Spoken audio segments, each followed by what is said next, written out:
This episode of The Dig is brought to you by our listeners who support us at patreon.com and by Haymarket Books, which is currently running its annual holiday sale. All Haymarket books are 40% off until January 3rd, including gifts for all the Reds on your list. One book that you might like is The Border Crossed Us, The Case for Opening the U.S.-Mexico Border by Justin Akers-Chacon. Contemporary North American capitalism relies heavily on an interconnected working class which extends across the border. Cross-border production and supply chains, logistics networks, and retail and service firms have aligned and fused a growing number of workers into one common class, whether they live in Mexico or the U.S. But while money moves without restriction, the movement of displaced migrant workers across borders is restricted and punished. Trans-border people face walls, armed agents, detention camps, and a growing regime of repressive laws that criminalize them. Despite the growth and violence of the police state dedicated to the repression of trans-border populations, however, migrant workers have been at the forefront of class struggle in the United States. This timely book persuasively argues that labor and migrant solidarity movements are already showing how and why, in order to fight for justice and rebuild the international union movement, we must open the border. As Harsha Walia puts it, The Border Crossed Us is a meticulously researched manifesto on the U.S.-Mexico border. Justin Akers-Chacon masterfully exposes how capital mobility necessarily criminalizes the movement of labor, and with radical and urgent clarity, he calls on all of us to strengthen the movement to open the border. The Border Crossed Us by Justin Akers-Chacon, out now from Haymarket Books.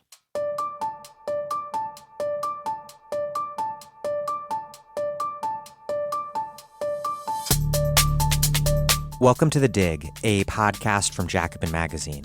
My name is Daniel Denver, and I'm broadcasting from Providence, Rhode Island. A friend and past Dig guest texted me after last week's show. Quote, "It's amazing how much Brazil is America. And indeed, learning more about Brazil helps me better understand the United States more than any other country that I study." Today's episode is a second episode on Brazil, but by no means just Brazil, with political theorist Rodrigo Nunes. We are discussing Bolsonarismo, the ideology and politics surrounding far-right President Jair Bolsonaro.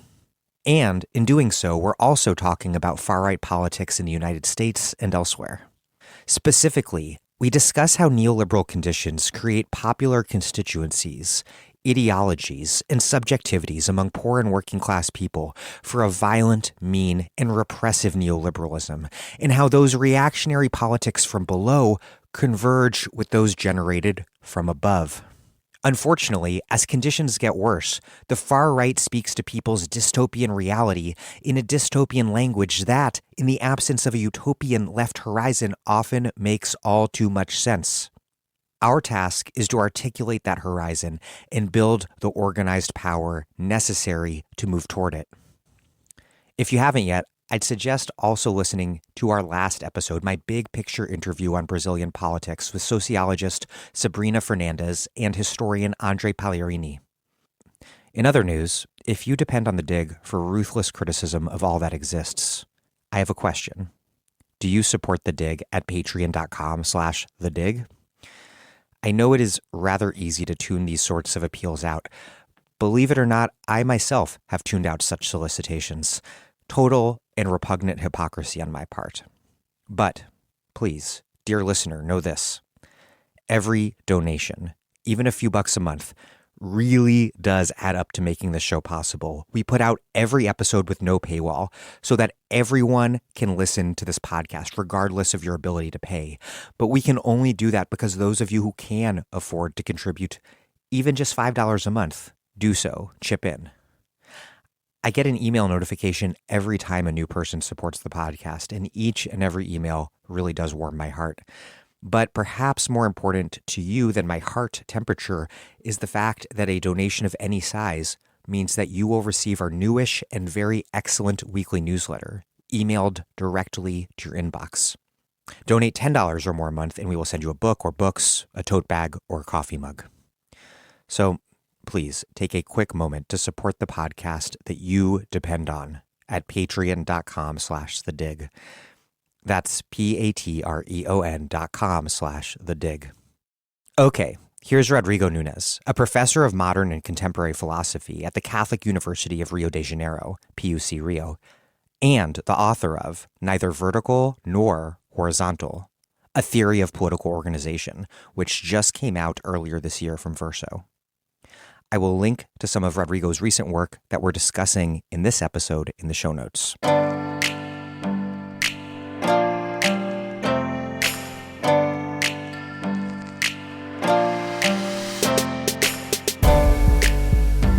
Rodrigo Nunes, welcome to The Dig. Thank you for having me.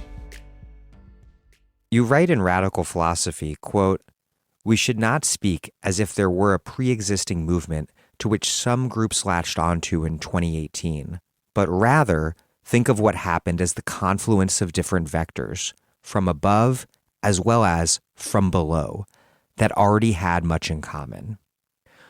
Why is it, whether we're talking about penal populism or neoliberalism, that such similar forms of politics emerge from above and below?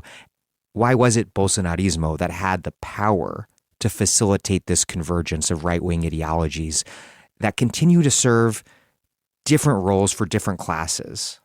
So what I meant by that sentence was precisely that you had several tendencies within Brazilian society that, to a good extent, at least some of them would be natural allies, and they had been gravitating towards one another for some time, also to a good extent, in response to the electoral hegemony of the left or center-left during the PT years.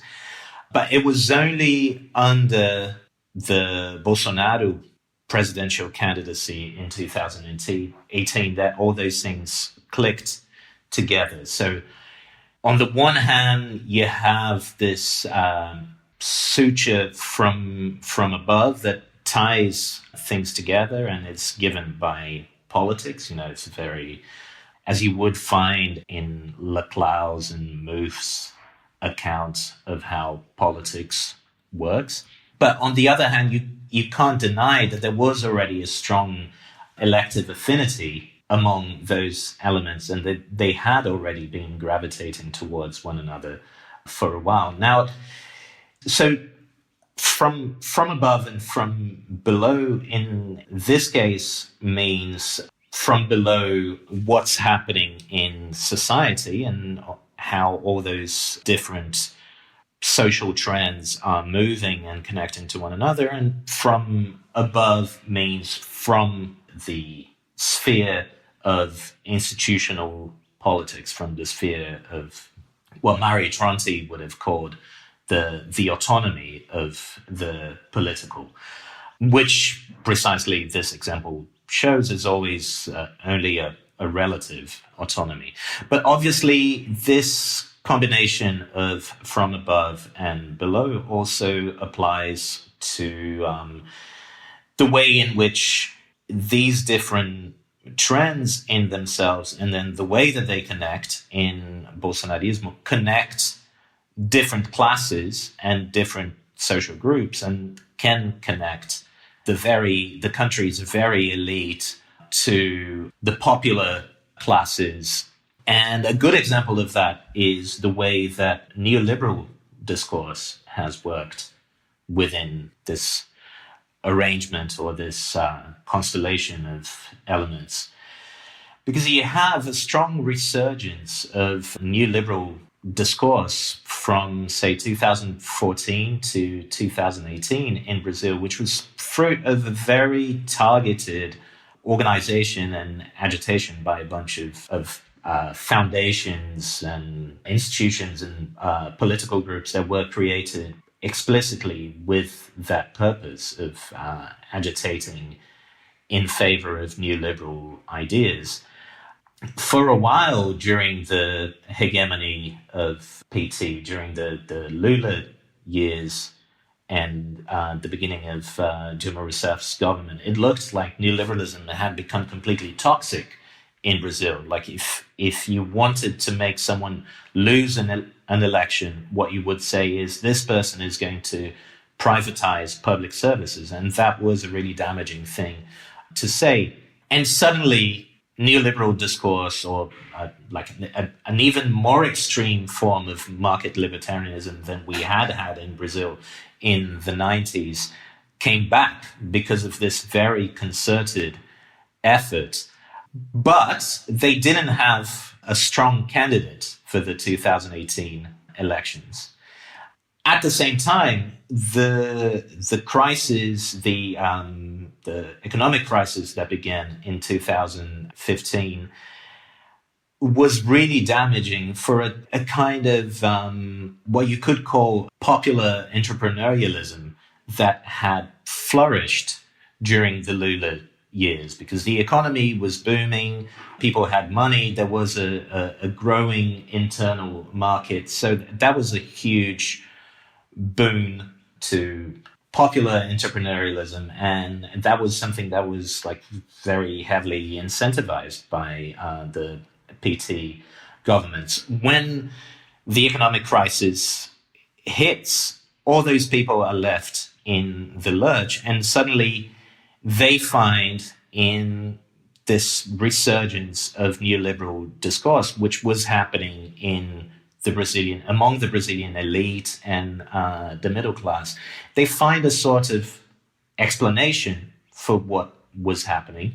It so happened that the economic crisis began at the same time as a huge corruption scandal. So that created an association in everyone's heads that, well, the economic crisis was caused by corruption, and that opened the door for this Hayekian discourse that basically equates the very idea of social justice to a form of corruption, or to a form of bribery through which governments buy off various social groups, offering them special treatment. And so poor people who had invested in creating their own small businesses during those years, suddenly they found in this discourse an explanation to the situation that they were finding themselves in. And that created the condition for an alliance from what we could describe, using Veronica Gago's work, a form of neoliberalism from below, whereby poor people start to come to adopt a certain neoliberal frame to think their own economic strategies and their own life strategies in a terrain that's been heavily reconfigured by neoliberalism, and a resurgent neoliberalism from above that had been fostered by these para-academic institutions and political groups like Movimento Brasil Livre, Free Brazil movement, which became huge after the 2013, surfed on the wave of the 2013 protests, and then became huge afterwards. Before we get into more specifics about Brazil, is it fair to say that any functional hegemonic ideology always includes buy-ins or inputs, or I'm not sure the right way to put it, from both above and below, and perhaps the more from below, the more stable the hegemonic ideology? I'd say definitely yes for the first part, or to the first question. I mean, definitely you need, in order to have something that is successful in attracting broad social base, you need that capacity to speak, or to at least sound like you're speaking, like you're addressing the concerns and anxieties and aspirations of different parts of different sectors of society. And in relation to the second question, I think you're probably right also in the sense that the more a dominant ideology manages to address the preoccupations of the majority of the population, i.e. the poorest or the popular classes, as we would call them in Latin America, the more stable the consent on which you can count will tend to be, and the less it is capable of addressing those concerns, the more it is likely to eventually have to rely on force, retain their hegemony, and to keep people in line with what they're doing. And I would say here there is definitely a contradiction in the horizon, and in the not too distant horizon. In fact, we could say it's already here now, between neoliberalism from above and neoliberalism from below in Brazil. Because neoliberalism in the 90s in Brazil and in Latin America as a whole did have a sort of modernizing momentum to it, in the sense that you were dealing with these lumbering, badly designed, highly corrupt state apparatuses that the transformation of which was very likely to have a positive, or to have several positive effects in the way of, in the sense of liberating economic forces that were being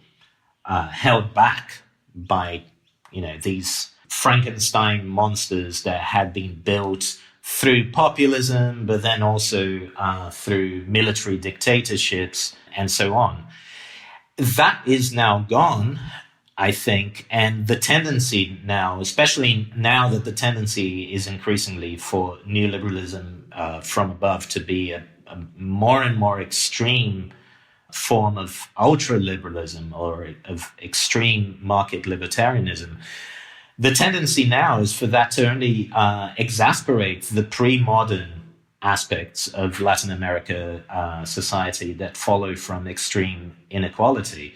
So there is a contradiction here in the sense that not only has that modernizing capital mostly been spent already in the 90s, but actually the tendency, if you follow what these people are preaching, the tendency is to just exacerbate the inequality and the two-tier citizenship arrangements that are what's sadly most characteristic, but also what's most archaic about Latin America.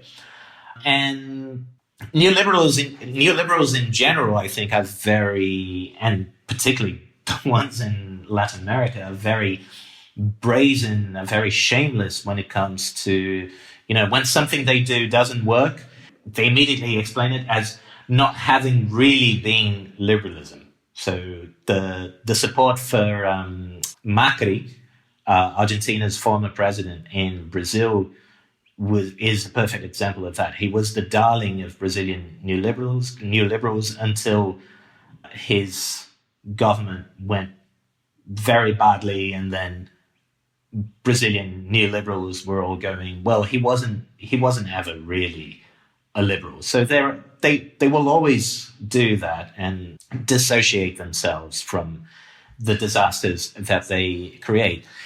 And this move could work again in Brazil. So it's not a given that this will work in the left's favor, but there's definitely an opportunity for the left, because the effects can already be seen in Brazil.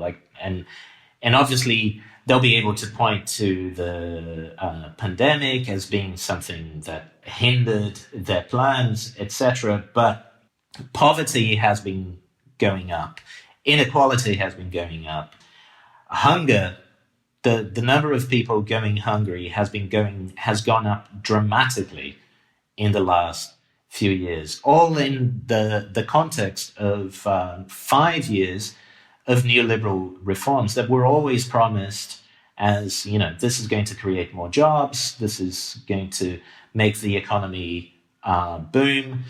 The economy has tanked, unemployment is still high, and the quality of jobs that have been created is very low. So, at some point, the credit runs out, and I think it's not going to take long for that to happen. So there's definitely when that happens, and it's, I think, already starting to happen, there will definitely be an opportunity for the left there again.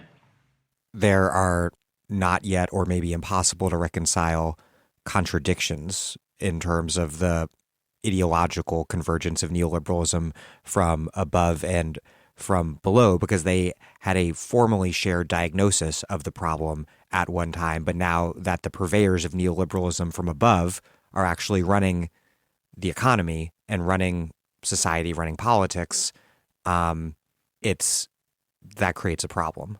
If we think one of them, if we consider that one of the main elements of neoliberalism from below is what I was describing as popular entrepreneurialism, eventually it becomes clear to people that that was made possible because there was strong state intervention to produce, to redistribute wealth, to strengthen the internal market, to give more rights and guarantees to labor, etc. So people actually understand, oh, right, when neoliberalism from above is talking about creating a level playing field, actually this is just the plain old inequality that we had before.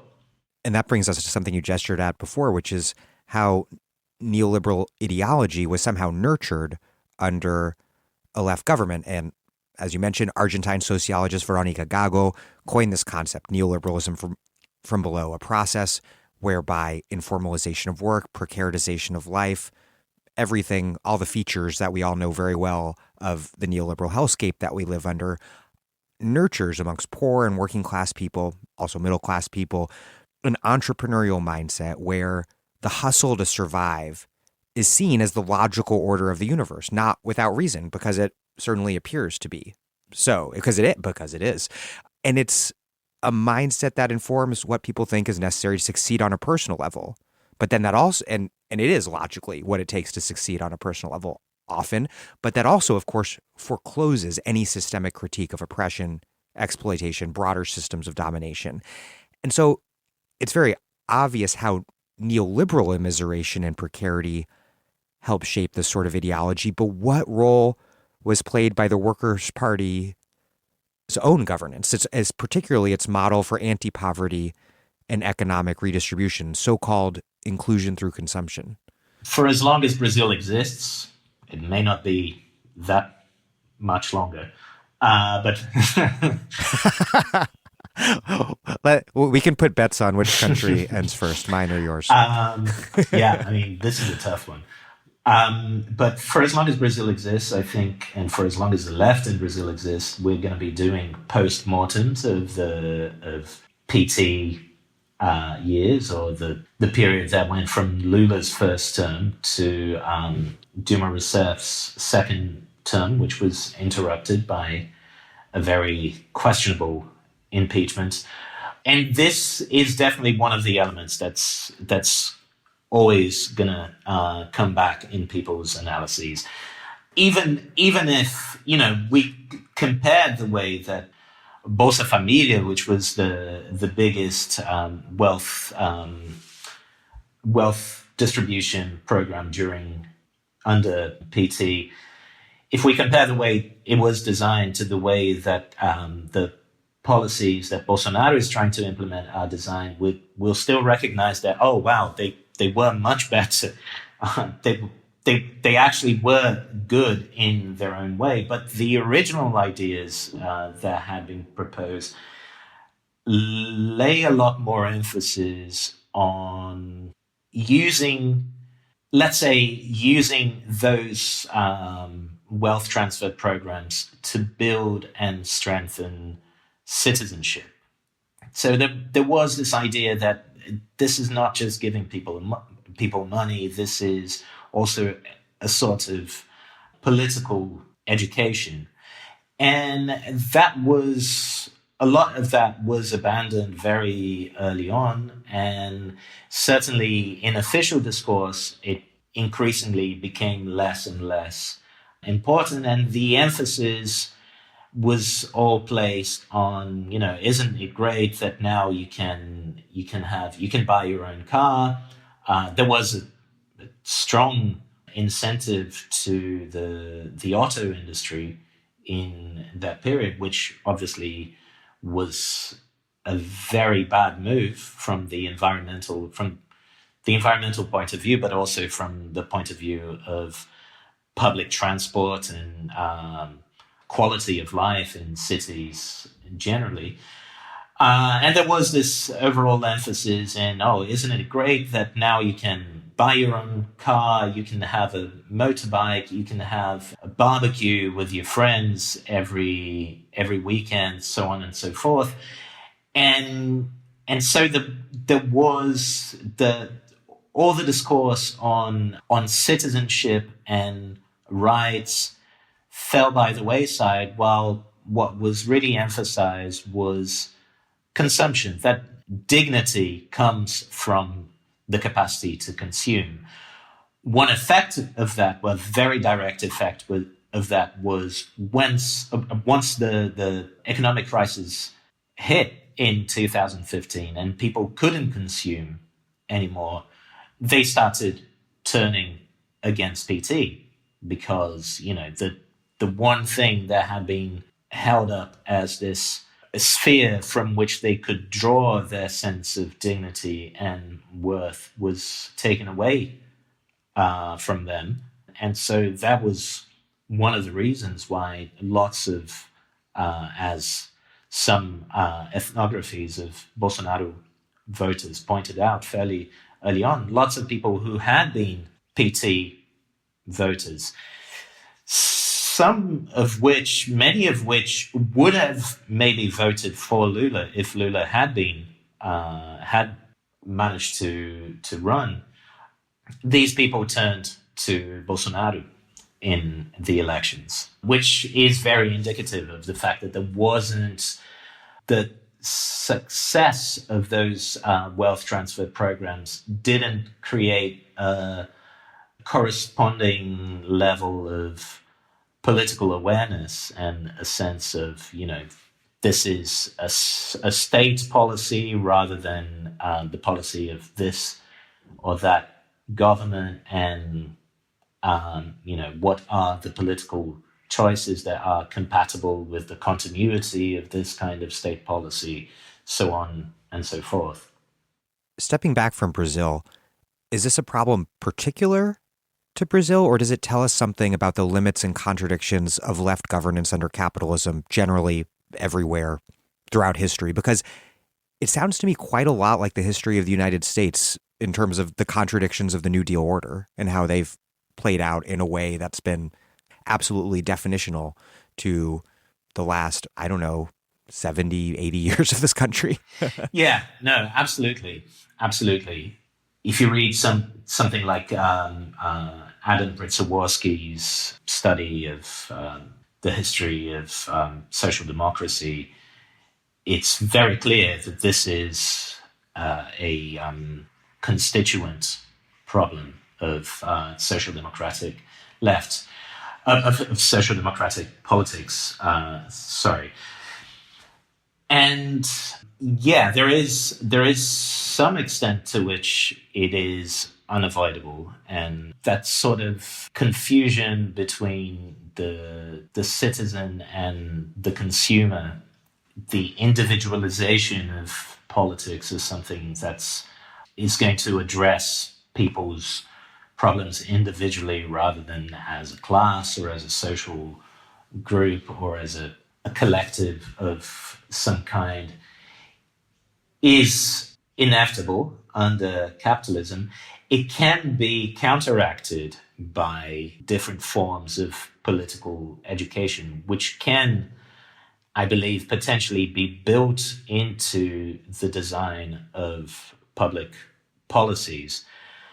But I think in the long run, these tendencies win. If you're not ready to shake things up from time to time, and if you're not open also to the challenges that are coming from new social subjects and trying to respond to those in ways that transform those policies and take them in new direction, it's kind of inevitable that sort of inertia will win in the end. I think the frustration that people had in the case of PT was that they didn't try from the start. They never tried very hard to counteract those tendencies.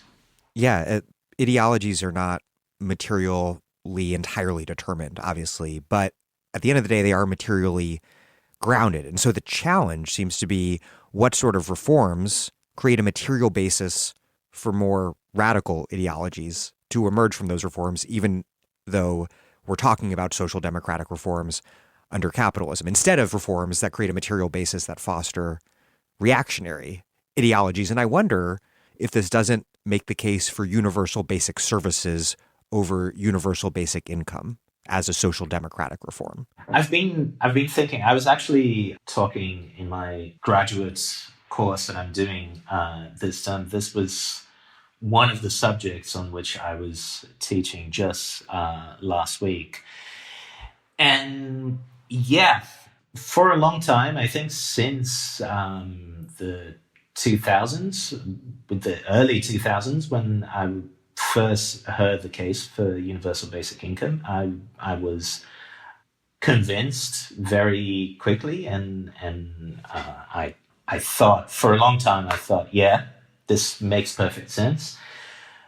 But recently, I've tended, and perhaps in part precisely because of this experience of living in Brazil through this period of PT electoral, or the center-left electoral hegemony, but also seeing what's happened in other Latin American countries that also had left-leaning governments that were quite successful in the same period.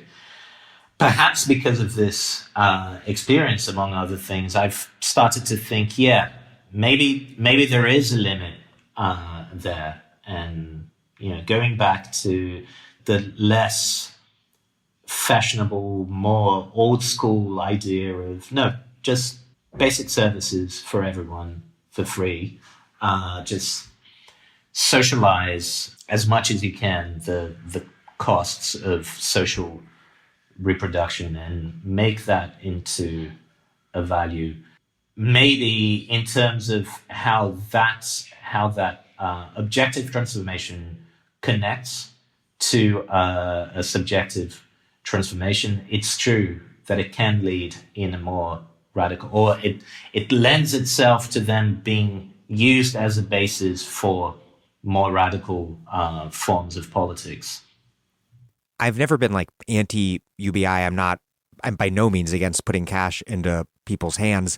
The issue is the way that politically can function, especially if it substitutes for universal basic services as a model for social democratic reform under capitalism, because its political function in that case is akin to that of voucherization in either as an alternative to public housing, or voucherization as an alternative to public schools. Yeah, exactly.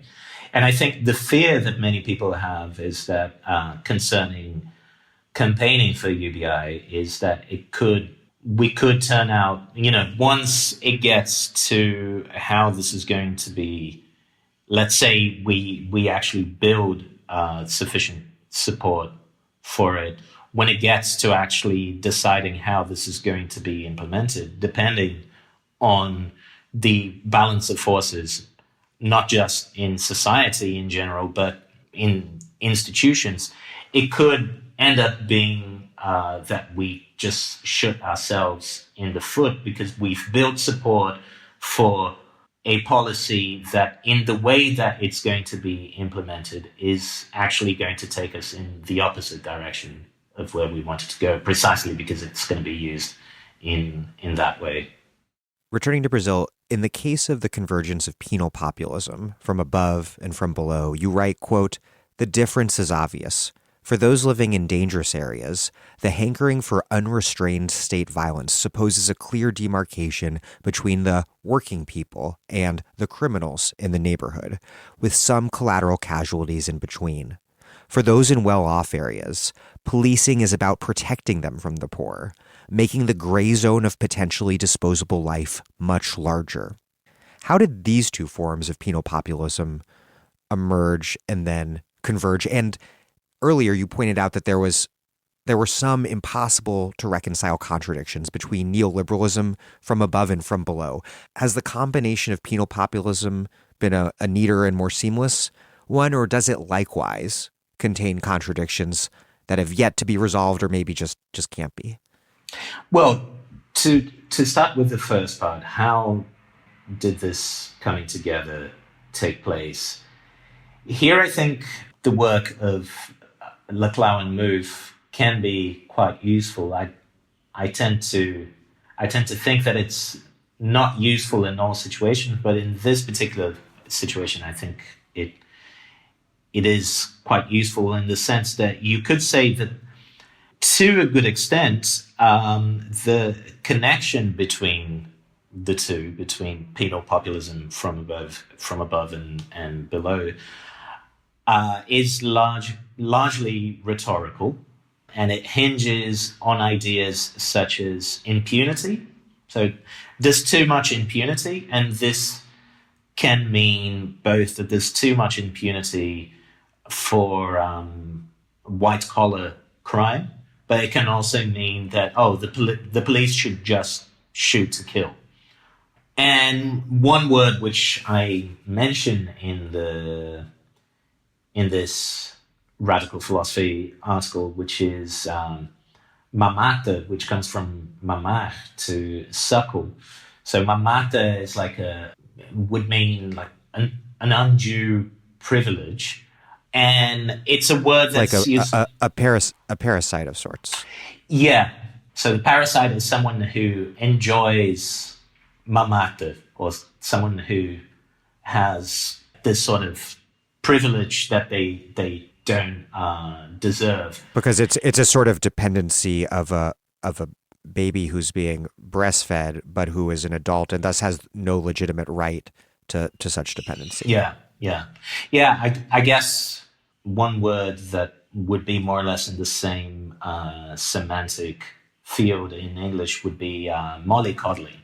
Or moocher. It's this idea that you're treating someone as a baby. Yeah, you're giving someone special treatment. There was something that was said a lot during the campaign by Bolsonaro and by his voters. In fact, in the week before the second round of the elections, or the 2 weeks before the second round of the elections, there was this wave of homophobic attacks all over Brazil.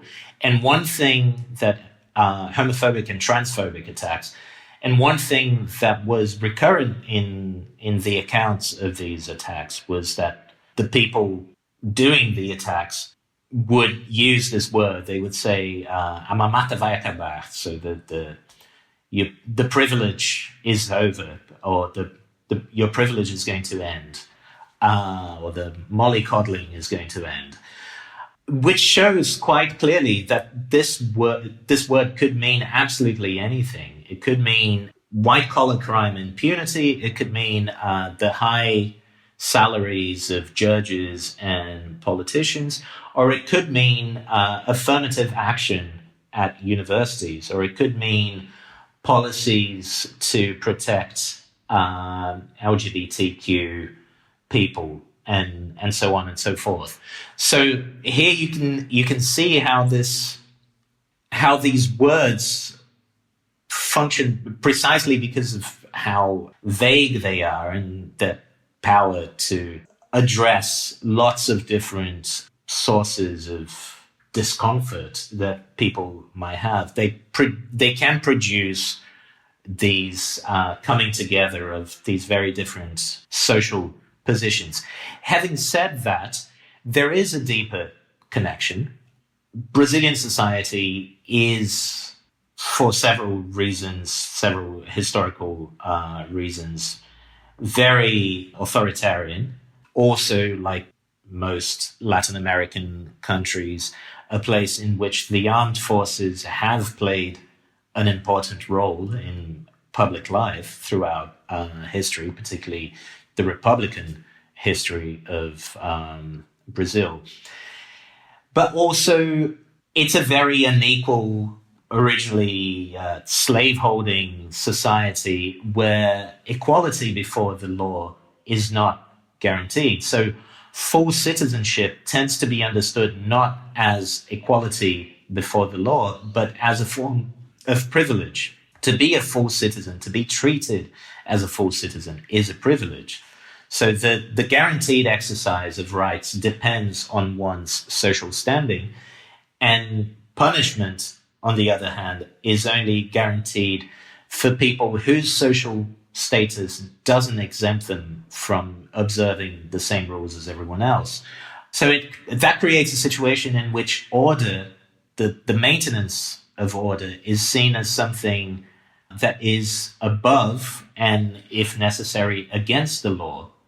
And the demand for justice is confused with special treatment for those who deserve, and the suspension of rights for those who don't deserve justice. So there is this idea that justice is not treating people equally, but it's giving special treatment to those who deserve it, giving a special negative treatment to those who are seen as not deserving, and obviously the right to decide who deserves and who doesn't is put in the hands of a judge, or ultimately in the hands of a cop who's going to decide on the spot if someone does or does not deserve to live. And Bolsonaro absolutely embodies this confusion between punitivism and permissiveness. He's at once the strict disciplinarian that comes from the army and is going to put an end to mamata, and he is the common man who understands that there are just too many laws and just too many rules getting in the way of the upstanding citizen. So one thing that's really strong that creates really strong identity between him and his base is his obsession with traffic regulations, and how, as in abolishing traffic regulations as much as possible, because that is posed by him and seen by the Bolsonarista base as this absurd interference in your private sphere as a car owner and someone who should just be entitled to enjoy the property of their vehicle. But also he has a personal vendetta against the main environmental control agency, because he was once fined for fishing in a protected area, and since he's been president, he's attacked this public organ again and again. Obviously, that's connected to his agenda, to the government's agenda in the Amazon. And an element that he absolutely doesn't hide of a personal vendetta against this. And that idea is absolutely, that sense that making it in the world is getting to the point where your rights are always valid, but the laws don't necessarily apply to you if you step outside of them. The idea that this is what making it in Brazilian society means is absolutely widespread, as is the idea that order, the maintenance of order, that laws can be for that very reason, that this is how people imagine society or envision society as working. The idea that laws can be an obstacle to the maintenance of order. And if laws get in the way of maintaining order, then you should just step outside the law and maintain order by whatever means. The way the figure of the mamata can describe everyone from like a welfare recipient and the racialized beneficiary of affirmative action to a corrupt elite businessman and politician, that seems so important for understanding how all of these various reactionary ideologies from above and below converge. I think the same thing's been evident in the United States with right-wing populism, where looking back a little over a decade, we see a backlash against a bank bailout after the financial crisis really quickly with the Tea Party become an attack on irresponsible homeowners facing foreclosure who are asking the taxpayer for a bailout that they don't deserve. And the two figures of both the greedy banker relying on a bailout, something that actually happened, and the irresponsible homeowner facing foreclosure getting a bailout from the taxpayer, something that didn't really happen at all, that these two figures become morally identical and functionally identical in the right-wing populist worldview. I think that's a key thing that happens. Yeah. I mean, neoliberalism has a very strong, which is one of the reasons for its elective affinity with conservatism. It has a really strong moral grammar, which is based on ideas of sacrifice and anyone who's not ready to make sacrifices should be punished, etc. And yeah, this was absolutely evident in the aftermath of the 2008 crisis. Same thing in what happened in Europe with Greece, where suddenly the problems with Greek banks was turned into, the reason for that is that Greek people just love sitting in their squares and drinking coffee and playing chess all day. Shameful behavior. Yeah, that's just Northern Europe being jealous of the Mediterranean, but couched in moral terms. This is Sarah Jaffe, and you are listening to The Dig with Daniel Denvir, my favorite podcast for thoughtful discussions on the U.S. left and beyond, and you can support it on patreon.com. The Dig is produced in conjunction with Jacobin Magazine. These are tough times for publishing, but Jacobin is sticking at it, publishing over 200 original essays every month online and producing the best socialist print magazine in the English language. Jacobin's work is just so vital in creating socialist arguments that can penetrate into the mainstream and, like Marx says, change, not just interpret, the world. But this work is dependent on your support. If you're able, please consider going to jacobinmag.com/donate and making a tax-deductible donation today. Regular monthly donations help Jacobin plan even better. That's jacobinmag.com/donate. You'll keep Jacobin going in tough times, and Jacobin will be there for you for the struggles to come. Alex Hochuli has called Bolsonaro the embodiment of what he calls an anti-politics that pervades Brazil. Do you agree? And either way, what is anti-politics? Is anti-politics just another name for neoliberal ideology in an age when neoliberal ideology can no longer articulate any sort of utopian or plausibly utopian promise? I think we can understand anti-politics in two different ways, which are obviously connected, but also the connection between which we should be wary of. I'd say the first meaning of anti-politics is the neoliberal voiding of politics in favor of management, the encasement of the economy, to use Quinn Slobodian's term, encasement of economic mechanisms and institutions in such a way that you exclude certain substantive questions, for example, of distributive justice from political debate. So that would be anti-politics, the way in which, certain options are just completely taken off the table, and then political debate actually becomes about very little and mostly about the technocratic details of how you're gonna service a market economy, and hopefully trying to avoid most people dying in the process.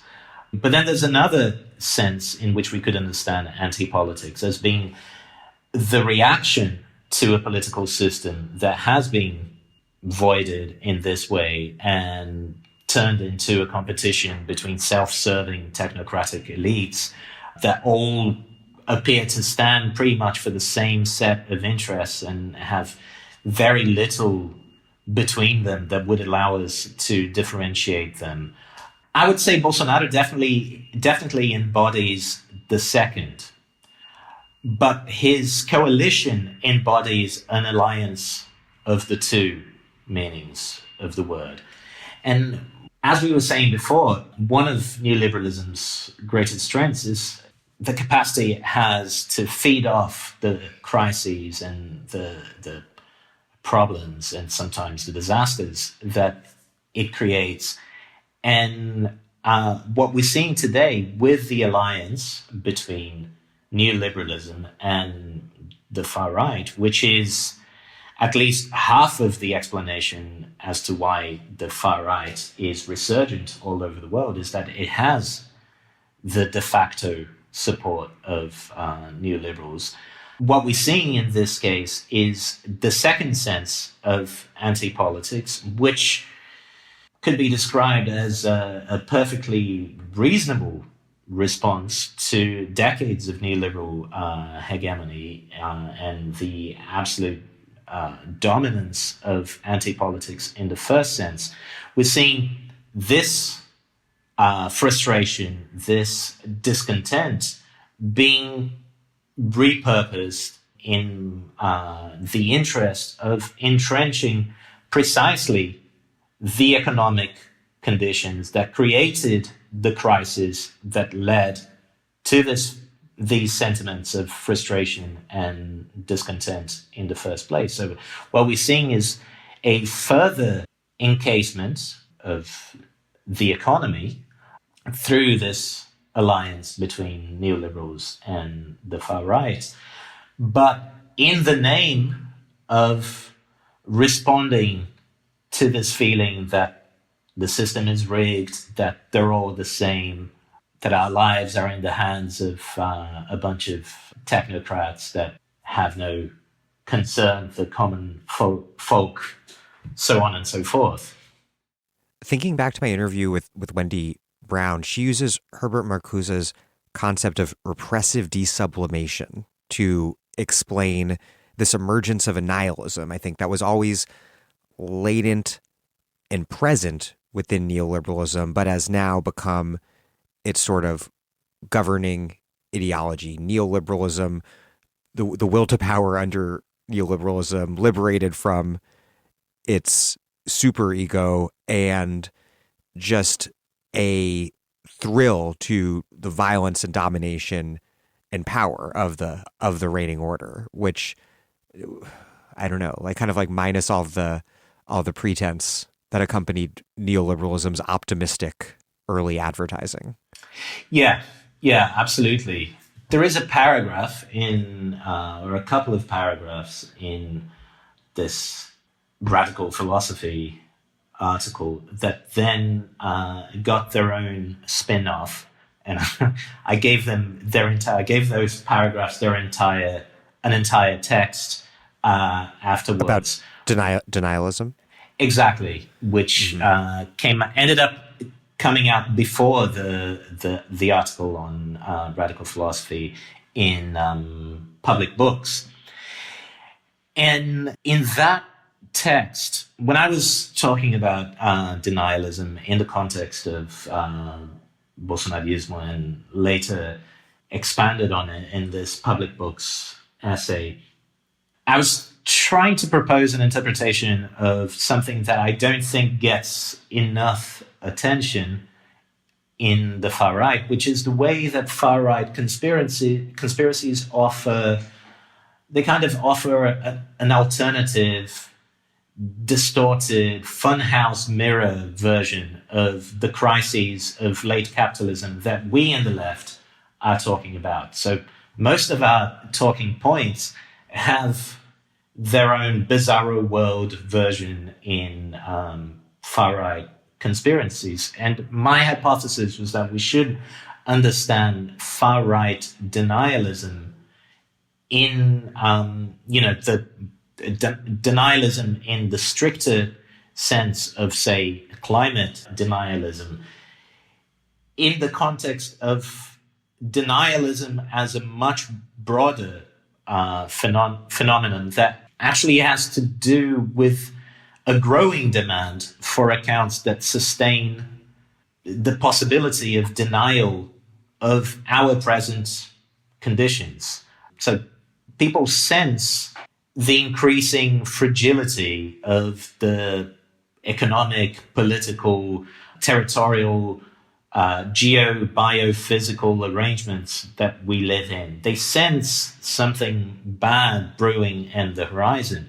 And the far right responds to this with stories that at once speak to this anxiety, but also displace this anxiety onto other objects like, migrants, feminists, woke culture or cancel culture, gender ideology, so on and so forth.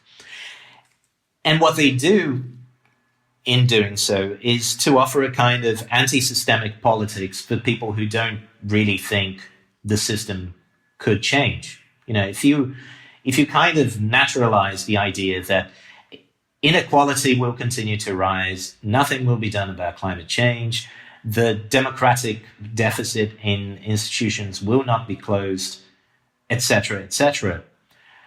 Resources will become scarcer, competition will become more cutthroat. So what do? And what the far right is telling people is you strike first. You strike at those people who will compete against you for the scraps that are left, and you're entitled to strike against these people because what the far right say is it is their fault in the first place that all of these things are happening. They are creating these worsening conditions for you. And again, in that sense, I think far right politics, and I think this must be stressed, is a perfectly rational response to a world of diminishing expectations. And I think maybe we can see this in the way that it seems that the right has started to pivot from straightforward climate denialism to folding climate emergency into their politics. So rather than deny that climate change is happening, they're beginning to incorporate increasing realization that there is a climate emergency going on, to fold that into their politics and say, we're going to have to close our borders because there's going to be all these migrants trying to come in. We have to be ready to defend our lifestyle at whatever cost, so on and so forth. I wrote this before the Zetkin Collective's Black Fuel, White Mask came out, but I think I was, without the name, I was already gesturing in that text to what they would call fossil fascism as a very likely political outcome of the conjuncture that we find ourselves in, and one that could find a lot of popular support. You write, quote, "Of course, the picture that the far right paints of the present is far from rosy. On the contrary, it is a narrative of war, of slow-building civilizational conflict finally coming to a head. But this is exactly where its perverse rationality lies. For while it on the one hand meets the demand for disavowal by fabulating easier problems with easier solutions, it does not fail, on the other, to acknowledge just how bad things are. In so doing, it speaks to the atmospheric dread of a world haunted by climate change, a stagnating economy, precarization, the lack of democratic oversight, and global pandemics much better than most well-meaning liberals would. In what I am calling denialism, disavowing the enormity of the challenges facing humankind is made all the more necessary by the conviction that no major structural transformations are possible. Now, if none of the big variables can change, because a real challenge to those at the top is inconceivable, all that is left for those at the bottom is to fight each other for ever-diminishing scraps. And this is exactly what the alternative reality that the far right puts in place of the disavowed traumatic context prepares its adherents for." It's a really powerful passage. Are we stuck in this perverse situation, then, that the worse things get, the greater the demand for ever more insane denialist right-wing politics becomes, at least and until the left can figure out and propose a plausible and imaginable alternative future, a horizon that's not so dystopic? I mean, I regret to say that even then, even if and when we manage to elaborate that, if anyone has an easy job, if anyone in the future, if anyone will tend to have an easy job, it is the far right. And if anyone will have a hard sell to make, it will be the left. Because for a long time, both right and left could count on the association between that, modern Western thought made between human emancipation and affluence or abundance. And there's a book by Pierre Charbonnier that came out recently, not too long ago, in French, and I think maybe just this year in English, that develops precisely this point. For a long time we thought, sure, the future holds emancipation for mankind, for humankind, because the future holds ever more material abundance. But obviously that association is increasingly impossible on a global scale, which makes it, for anyone still trying to hold on to that idea, it's harder and harder to convince people, which is why, like he was saying a bit earlier, the promises of neoliberalism now sound very hollow compared to the trust that they elicited or the hope that they could elicit in the 90s. So this fantasy, both a fantasy or the fantasy and some reality of emancipation through affluence, is only possible to sustain if we fully accept the need for extreme competition more and more in the future. So, if we accept that we'll barricade ourselves and exploit and go to war against whoever we have to, in order to sustain our lifestyles and defend it at all costs. We'll also purge the social body of any unwanted elements, so that even though resources are dwindling, and they will continue to dwindle, there are more resources to go around. So unless you kind of accept a sort of soft landing into the state of nature, which seems to be increasingly what the far right is promising, it's impossible to hold on to this fantasy. And so, in a sense, the far right is the last refuge of the association between human emancipation or autonomy and affluence that's been dominant in the Western political imaginary since early modernity. On the other hand, the left, if it remains internationalist, if it continues to take a systemic view on things, is in a position in which it has to say to people, many will have to live with less in material terms so that more can live and will flourish and will find fulfillment in other things than material goods, which is not easy in a world in which for centuries people have associated the fulfillment of human potential with material goods, and in which increasingly in a fully conscious or in a more diffuse way, people are anxious about loss of status, loss of their livelihoods, present conditions of life, their culture, so on, or what they perceive as their culture, so on and so forth. You write, quote, "It may well be that one of the reasons why Bolsonaro's popularity went up among the poor, despite his disastrous handling of COVID-19, was that framing the situation as a choice between life and the economy was, for them, objectively true. It showed him as more in touch with their reality than anyone telling them to stay at home when they had no option but to go to work." And then there was also, of course, this Bolsa Familia-style emergency cash transfer that Bolsonaro orchestrated.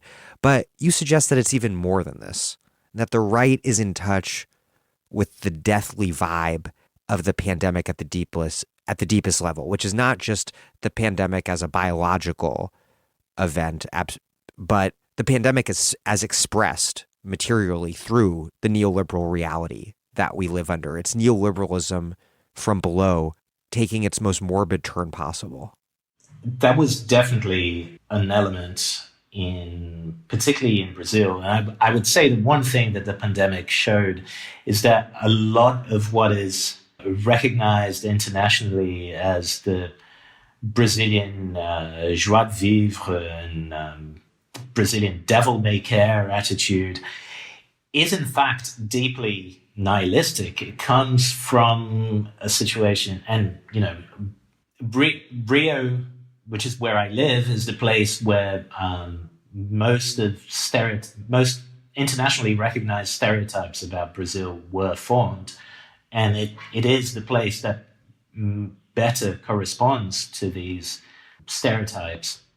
And in Rio, you can tell that this, the Carioca, the inhabitant of Rio, is famous for this devil-may-care attitude. And this actually comes from a situation of extreme unpredictability, the constant fragility of arrangements, political, economic, labor arrangements, and ultimately of life itself. It's, the most violent city in the country. The drug trade is as violent as the police. The paramilitary militias formed by the police dominate which are very close to Bolsonaro, dominate lots of areas in the city and are as ruthless or even more ruthless than the so-called criminals.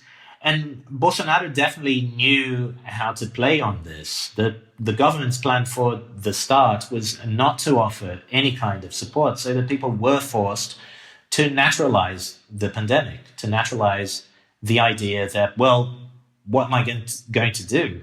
I just have to carry on normally because, I still need to feed my family. I still need to go to work. And everyone who supported restrictive measures, as a consequence, would come across as hypocritical and insensitive to the economy and to the plight of common people. So, in fact, the emergency income that was instituted by the government, they didn't want to do that either. They were forced to do that by a civil society mobilization and the support of part of the political class. And then eventually they thought, oh, actually, this could be good for us politically, so maybe we stick with it. But definitely their plan was to just play on the idea of, look, it is what it is. There's no alternative. Just carry on. It's a form, a Brazilian form of the Blitz spirit. Just carry on normally because there's nothing we can do about this. And it worked for as long as you could really say there was no alternative. And like I said, in this article in Public Books, his popularity, after a drop at the start of the pandemic, his popularity actually went up, and he was the most popular that he'd been since the start of his mandate. When does that start going down again? And since then, it has just kept going down, even if not as sharply as we would hope. It was only from the moment in which people could look at something and say, okay, there is an alternative here, and the alternative is vaccination. So once there was a vaccine and vaccination had begun in several countries, and then Bolsonaro was seen as actively sabotaging, the purchase of vaccines and the vaccination campaign, then it started to hurt him politically. Because then the discourse according to which, this is all there is, there's nothing we can do. We all have to make sacrifices, which is the default position or the position that neoliberalism defaults to in these situations, precisely to justify the absence of state intervention. State intervention would be too costly. It would damage the economy. So I'm sorry, guys, you will all have to take one for the team and endanger your lives and the lives of your families. Until there was an alternative in the form of the vaccine, this discourse actually worked. And now, thankfully, public health system is very popular in Brazil, and people hold it as a public utility of the greatest value. Brazil has a good infrastructure to do a vaccination campaign, but also a strong vaccination culture. The government's attempts to create some sort of anti-vax movement in Brazil haven't worked at all. And there was Vincent Bevins wrote a text for New York Magazine a couple of weeks ago, pointing out that there's lots. He actually interviews a Bolsonarista who says, "Look, I am a Bolsonarista, but I think he's wrong on this one. I'm not gonna, I'm still with him, but he got this one wrong, and I'm gonna get the shot. And all my friends are Bolsonaristas, and they are all gonna get the shot. We might question publicly the vaccine and work in this sort of gray zone that the far right likes to operate in, where it's like, oh yeah, but there have been other studies that question the validity, or there was this case somewhere where someone died, etc. But they're still getting the shot, thankfully. Can Bolsonarismo survive Bolsonaro? You write, quote, Bolsonarismo is a real convergence of different trends in Brazilian society, with the potential to consolidate itself as a major force for quite some time. But the arrangement of political forces that expresses it is neither coherent nor necessarily stable. In fact, one of its key sources of instability is precisely Bolsonaro and his sons, owing to their divisiveness, shady connections, and constant attacks on potential challengers to their total control of this political capital. That obviously sounds familiar to me here in the U.S. Is Bolsonaro too erratic a figure to lead a right-wing project that requires a sort of seriousness and discipline and ideological coherence that Bolsonaro just lacks? Neither Bolsonaro nor Trump, of course, project the sort of project-building discipline of a Viktor Orban. Is that a weakness? Or given that Bolsonaro seems to thrive on chaos and drama, like like Donald Trump, is that also where their sort of singular strength as individuals who can embody this broader phenomenon? Is that where it comes from? I think in the case of Brazil, we're actually, all things considered, I think we've actually been very lucky. We kind of dodged a bullet there, because if the person that Bolsonaro ended up where he is was the result of a series of contingent factors that produce like this perfect storm of shit that put him in the place where he is now. And we actually were lucky that it was him and not someone else, because awful person in every possible sense as he may be, he continues to be just a small-time local politician. His political skill is very limited. He doesn't have either the nose or the strategic intelligence or the level of ambition that it would take to really build a hegemonic project. The conditions were all there when he was sworn in, and lots of people would have jumped on board. If he had tried a very quick, accelerated institutional transformation that would, put him in a situation like Orban in Hungary, lots of people would have supported him then. But he didn't have the vision, or if he did have the vision, he had absolutely no idea how to get there. But also, he and his sons remain, they still think like small-time local politicians as political opportunists who are basically trying to ensure that they will retain control over the largest part of the political capital that was built around the 2018 campaign.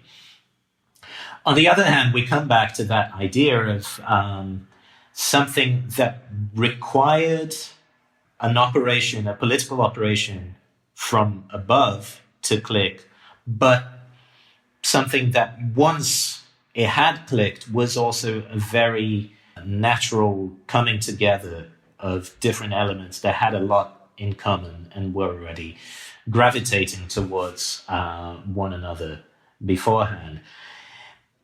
This means that if the Bolsonaros lose control of this political capital, there'll be lots of other people who will try to inherit it, and it will probably remain a political force in Brazil for, I'd say, at least a decade, probably two.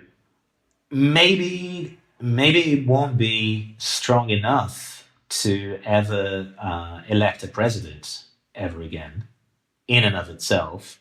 But still, if you start with, whether this is in the hands, whether the Bolsonarista vote is in the hands of Bolsonaro or whoever else manages to, or one of his children or whoever else manages to take control of this vote afterwards, if you start a political campaign with something between 12 and 20% of the electorate as your floor, this puts you in a very comfortable position. Maybe you're too divisive to win an election for the executive, but it still puts you in a situation to negotiate, a very good position to negotiate with other political forces and to kind of dictate the terms of the debate and exercise a gravitational pull that,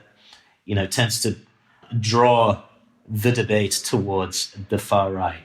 So in that sense, from everything I'm saying, you can surely tell that Bolsonaro is more of a Trump figure than an Orban figure.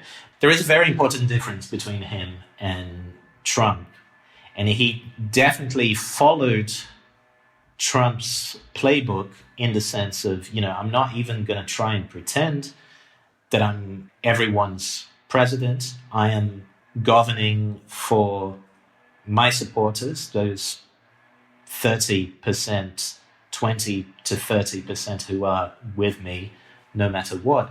But there is a very important difference, which I am glad for us Brazilians, sad for you Americans, that tends to play in our favor, which is the political system. That way of operating, where you're just concerned with those 20, 30% that are with you, can still be hegemonic in a two-party system. If those 20, 30% are enough for you to take control of one of the major parties, and it clearly is. And because of alongside our anti-democratic minority rule system that gives Republicans almost sometimes seemingly intractable demographic advantages based on the states within which they're concentrated. Exactly. Clearly, the fight for the lefts, or even not the left, not just the left, but just the Democratic Party, the fight for the lefts and the Democrats' future will definitely be around proportional representation and a radical overhaul of the electoral system. Otherwise, the tendency is more and more for to be ruled by perhaps more and more brazenly white supremacist rump that still manages to, because it controls one of the main parties and because the system is built in such a way that gives them all sorts of demographic advantages, they will manage to make themselves hegemonic, even if they continue to be the numerical minority in the country. Earlier, we were discussing your argument that denialism creates demand for denialist politics. Does this moment, at least in Brazil and the United States, but also some other places that come to mind, also demand a specifically cartoonish sort of right-wing politics? What do we all make of the fact that the right-wing base seems, in so many cases, to demand that their leader be a clown or buffoon or whatever, someone who doesn't have what it takes to do, say, fascism as a real political project? What does it mean that today's right-wing base so often wants a Trump or a Bolsonaro instead of a Hitler or Pinochet or a Jose Antonio Cast, who is a contrary example, who's the far-right Pinochetista who's terrifyingly moving on to a second round in Chile's presidential election, but, who seems like a more competent conventional right-wing figure? I don't think it's just lucky for us that Trump and Bolsonaro are such erratic weirdos, or that it's just a coincidence. Do you agree that there's something that's really constitutive of today's right-wing politics there? Right after Trump won in 2016, I wrote I published a text in Brazil that was called, I think, The Triumph of Obscenity. And I proposed this category, which is directly connected to the idea of desublimation. And I probably used the word as well in the text. But I proposed this category of obscenity to understand figures like Trump.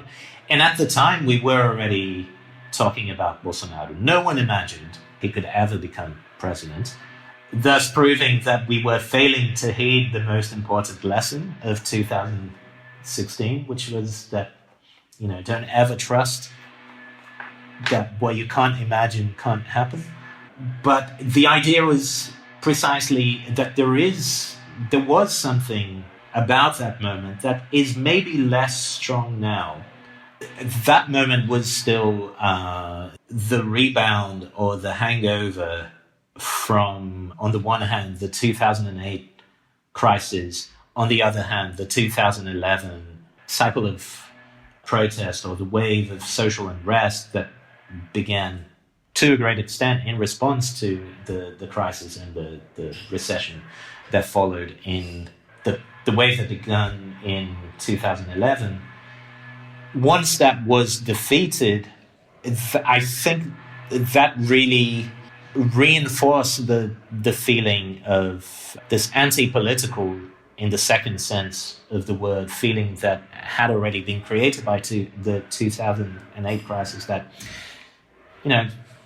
fuck this. The system is completely rigged. They're all the same. They're all a bunch of technocrats who don't care about us, who are in the pockets of corporations and financial institutions. And at that moment which came later in Brazil, because the economic crisis hit here much later, and the protests in Brazil happened only in 2013, 2014.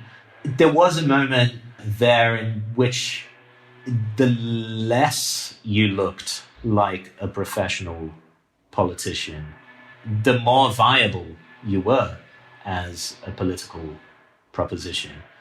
And these buffoonish characters, and this worked in the favor of Bernie as well, not in the sense that Bernie was a buffoon, although he does have that sort of avuncular, cranky old man charm that certainly worked in his favor. But in the sense that, he was suddenly, you had this person who'd been in Congress forever without anyone noticing, who was saying the quiet parts out loud. And that was the appeal in all these figures in very different ways, that they were all figures that were saying the quiet parts out loud, and in that way they were obscene, because they went against all the media training and all the conventions of 90s centrism that had been dominant from the Clinton era up until the middle of the last decade. So I think there's definitely, maybe less so now, and it seems like the far-right figures that have appeared since are more sinister, which may also mean that they are more competent than these buffoonish figures that the US and Brazil were. But yeah, there was definitely a moment where that was the kind of figure that would work. I want to close out by talking about Brazilianization.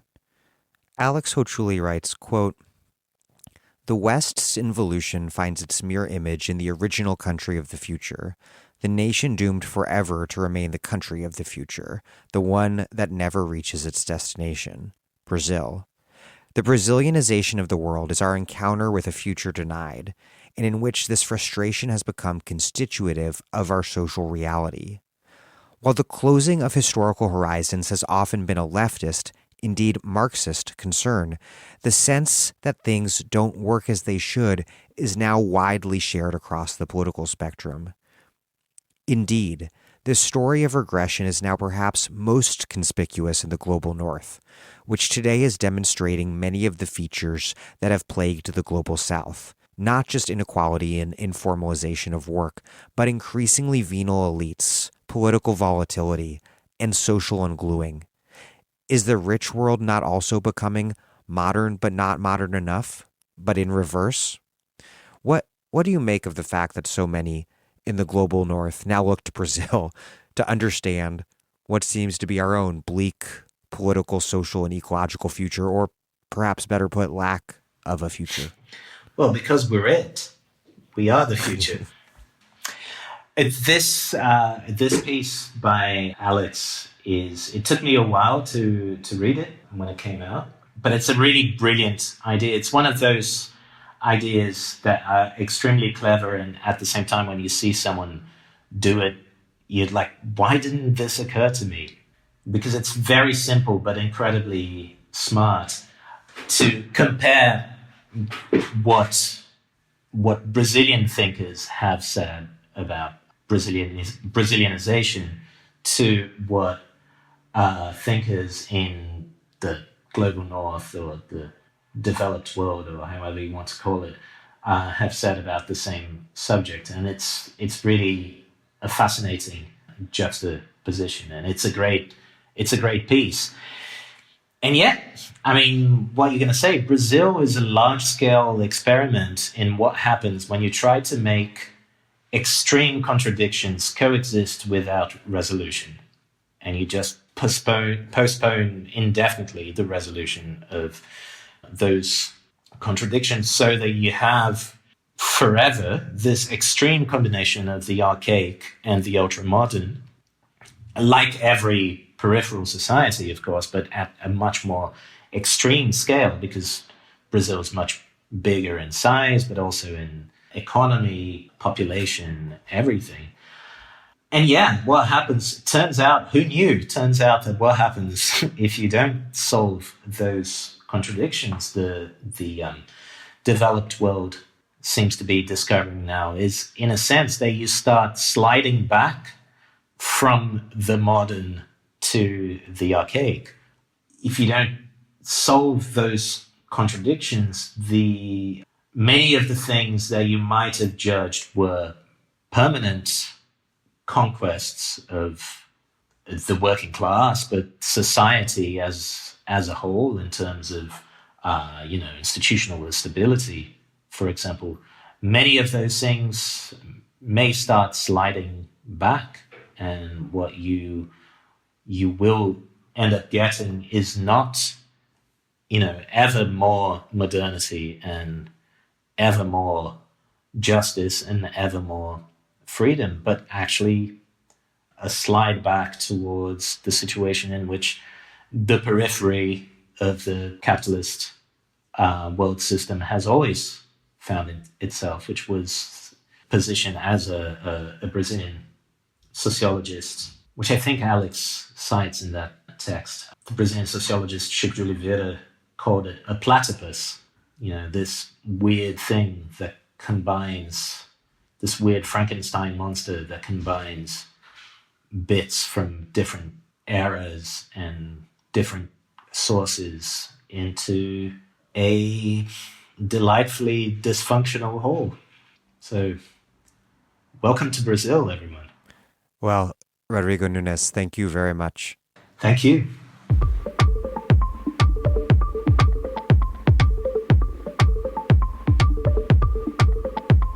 Apologies for the sound of that leaf blower at the end there. Rodrigo Nunes is a professor of modern and contemporary philosophy at the Catholic University of Rio de Janeiro, PUC Rio, and the author of Neither Vertical Nor Horizontal, A Theory of Political Organization, which came out earlier just this year from Verso. I have linked to some of Rodrigo's work that we discuss in this episode in the show notes. Thank you for listening to The Dig from Jacobin Magazine. As Marx once said, after looking into what conditions made it possible for a grotesque mediocrity to play a hero's part, while other podcasts have only interpreted the world in various ways, our point is to change it. We're posting new episodes every week. The Dig was produced by Alex Lewis and recorded at WBRU in Providence. Music by Jeffrey Brodsky. Our communications coordinators are Tumuz Frankel and Gemma Sack. Our senior advisor is Thea Rio Francos. Check out our vast archives at thedigradio.com. Follow us on Twitter at thedigradio, and please find us wherever you get podcasts and subscribe. If it's on iTunes, you can also leave us a nice review. Those reviews help introduce us to new listeners. But what really and truly does that is you just telling other people about the show, why you like it, why they will like it, etc. Please make propaganda for us. And do find us at patreon.com and make a monthly contribution to keep this operation up and running strong. Even a few bucks a month is huge.